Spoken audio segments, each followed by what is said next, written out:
ভাবি তোরা তো বুঝলি না, যারা হিন্দু ধর্মে আছে তারা কিন্তু শক্তিশালী দেবী হিসাবে যাকে মানে, যে অসুরকে বধ করেছে সে হচ্ছে কে? মা কালী। একজন নারী যদি রৌদ্রমূর্তি ধারণ করে তাহলে কেমন হয়? গতকালকে রুমিন ফারহানার এই যে ম্যাজিস্ট্রেটকে বৃদ্ধাঙ্গুলি দেখানোর যেই দৃশ্যটা, সেটা প্রমাণ করে দিছে বেরিয়ে খেপান যাইতো না।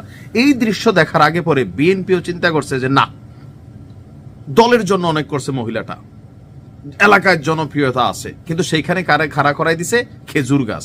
দেখেন, জুনায়েদ হাবিব ভাই হয়তো অনেক জনপ্রিয়, বাট আমি রুমিন ফারহানার একজন ভক্ত। আমার কাছে মনে হয় যে এমন মানুষ যদি সংসদে না যায়, এটা বিএনপির জন্য আসলে এক ধরনের দৈন্যতা, যে এই আসনটা বা অন্য কোথাও রুমিন ফারহানাকে আসলে মনোনয়ন দেওয়া ছিল, উচিত ছিল।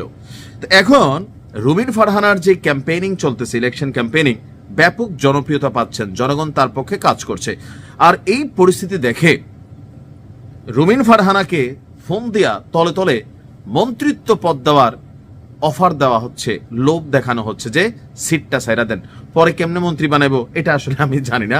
আর এই তথ্য আমি না ভাই, রুমিন ফারহানায় দিচ্ছেন। তিনি বলছেন যে ব্রাহ্মণবাড়িয়া 2 আপনার যে আসন, সেখানে গতকালকে একটা মত বিনিময় সভা ছিল। তো তিনি বলছেন যে দল থেকে সকাল বিকাল টেলিফোন করে, কি বলে? আসুন মন্ত্রিত্ব দেব, কিন্তু আসনটা ছেড়ে দিন। এখন রুমিন ফারহানা যেহেতু বলছে, ঠিকই বলছে, তিনি তো আর সাধারণ কোনো অলিগলির নেতা বা নেত্রী না যে টিনের চালে কাউয়া ঠাস ঠাস ঠাস এরকম কোনো ডায়লগ তিনি দিবেন।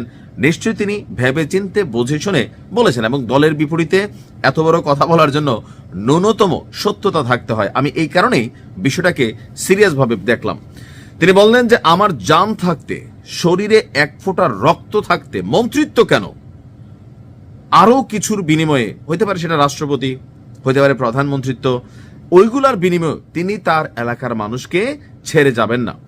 গতকাল দুপুরে সরাইলের ইসলামাবাদ গ্রামে স্থানীয় জনগণের সাথে মত বিনিময়কালে আপনার এই মন্তব্য করেছেন তিনি। তিনি বলছেন, আমি রুমিন ফারহানা, আমার কোনো দল লাগে না। এই কথাটা কিন্তু শতভাগ সত্য। দেখেন, দল একটা আইডেন্টিটি, তবে সবার জন্য না।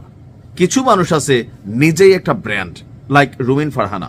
বাংলাদেশের 330টা আসনে আপনি যদি গণা দেন, বিএনপির হাতে গোনা কয়েকটা ব্র্যান্ড পাবেন, হাতে গোনা কয়েকটা।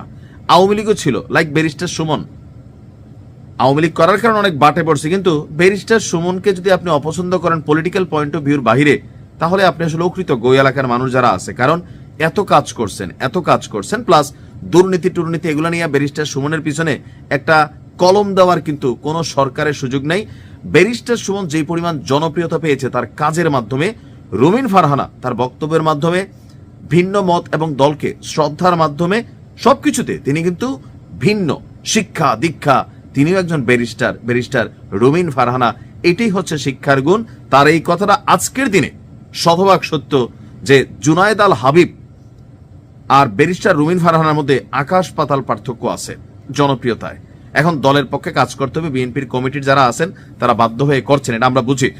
তিনি বলছেন, খালেদা জিয়া আমাকে রাজনীতিতে নিয়ে এসেছেন, বেগম খালেদা জিয়ার ভালোবাসা, আশ্রয়ে, সহযোগিতায় আমি এত দূর এসেছি। তিনি হাসপাতালে যাওয়ার আগে 23 নভেম্বর আমার মনোনয়নপত্র কেন দেওয়া হলো না তিনি জানতে চেয়েছেন। আমার মা মারা যাওয়ার ঠিক দিন, ওই দিনই আমাকে বহিষ্কার করা হলো। আমি এই নিউজটাই করছিলাম যে এইটা অন্তত উচিত হয় না বিএনপির। কারা নীতি নির্ধারণ কমিটিতে বসেন বা কারাই সিদ্ধান্তগুলো নেন, আপনাদের অনেক সিদ্ধান্ত আপনার জন্য, আপনার দলের জন্য আত্মঘাতী হবে। এটা বুঝতে হবে যে কিছু এমপি আছে ধানের শীষ ছাড়া জীবনও পাশ করবে না, মার্কার উপরে পাশ করে আসবে। কিন্তু রুমিন ফারহানা নিজে একজন ব্র্যান্ড। আমি খুবই অনেকে শ্রদ্ধা করি, পছন্দ করি, সব দিকে আছেন, ভাল লাগে। ভালো থাকবেন, আসসালামু আলাইকুম।